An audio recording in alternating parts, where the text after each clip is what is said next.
Ce lundi 16 janvier 2023, Arte diffuse un film de Gilles Grangier, avec Lino Ventura, intitulé 125, rue Montmartre. Mais à quoi fait référence cette adresse particulière? Télé Loisirs vous explique. Arte programme à 20h50, ce lundi 16 janvier 2023, une pépite relativement méconnue de la filmographie de Gilles Grangier intitulée 125, rue Montmartre.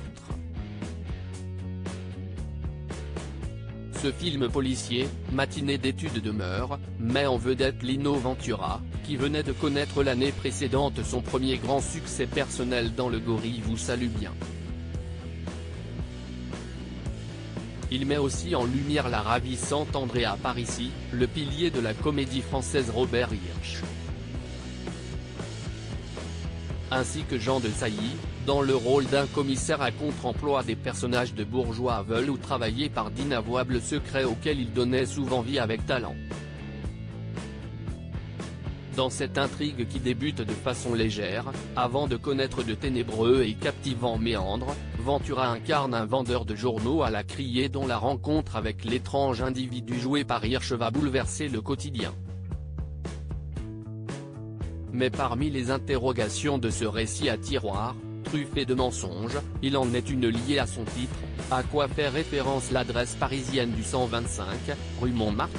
Une adresse pour affranchie en cette année 1959 qui voit éclore la nouvelle vague avec la sortie des 400 coups de François Truffaut et le tournage des À bout de souffle de Jean-Luc Godard, le cinéaste plus traditionnel qu'Ouest Gilles Grangier choisit, également, de tourner une grande part de son film en décor naturel, dans les rues de Paris. En réalité, loin de se limiter au confort du studio, Grangier a toujours privilégié la crédibilité de la situation, la vérité des personnages et de leur milieu. Ainsi tournait-il le sang à la tête, avec un jean Gabin armateur, dans les rues et sur le port de La Rochelle.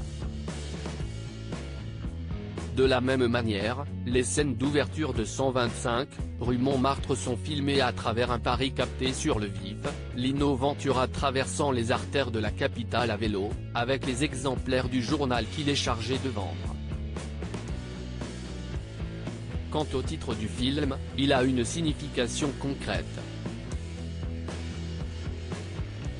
Avant de déménager, sous un autre nom, dont les arrondissements périphériques de Paris, les messageries de la presse parisienne où les crieurs venaient prendre leurs journaux étaient situées. Au 125, rue Montmartre. Si est-il là que débute le film, et si est-il là que Lino Ventura vient retirer les exemplaires de François qu'il va devoir écouler. L'envol de Lino Ventura 125, rue Montmartre, en dépit de ses qualités, ne va rassembler que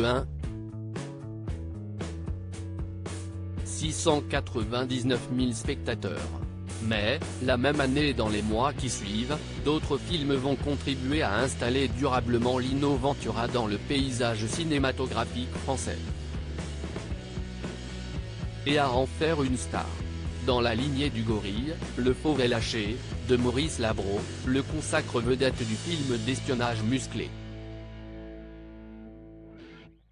Classe Tourisque, du jeune Claude Sautet, aux côtés d'un quasi-débutant du nom de Jean-Paul Belmondo, en fait un interprète de prédilection du film policier.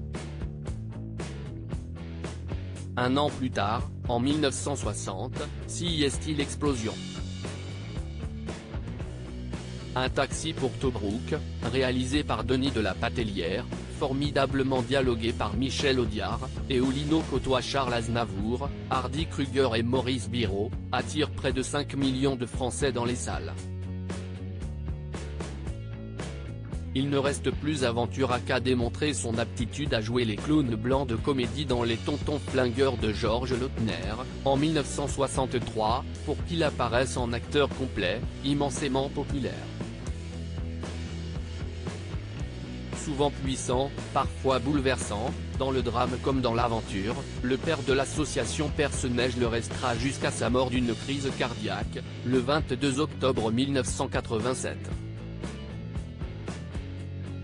Il avait 68 ans. À lire aussi touchez pas au Grisby, C8, l'incroyable exigence financière de Lino Ventura pour son premier rôle.